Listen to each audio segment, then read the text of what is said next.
Na prireditvi ocenjujejo klasični nabor kolin, kot so krvavice, mesene klobase, ocvirki, tlačenke pa tudi slane potice.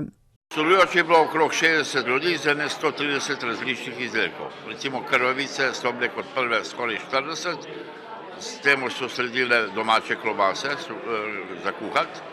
Potem je bilo pa še pečenice, 15-16, ocvirkove 15-16, tlačenke so take lepe.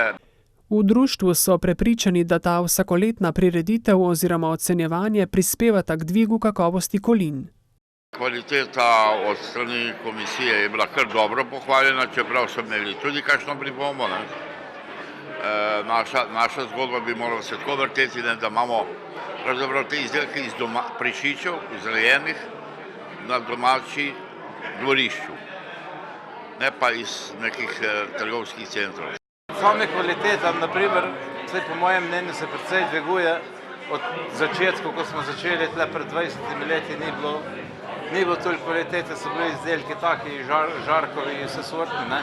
Zdaj izdelki so se pa kar precej popravili in mislim, da je to kar zelo dobro in uspešno za naprej. Kot je ob neki priložnosti dejal znani kuharski mojster Franc Jezeršek, koline niso več tako pomemben praznik, kot so bile. Še vedno pa so pomemben dogodek, če ga ljudje naredijo takega.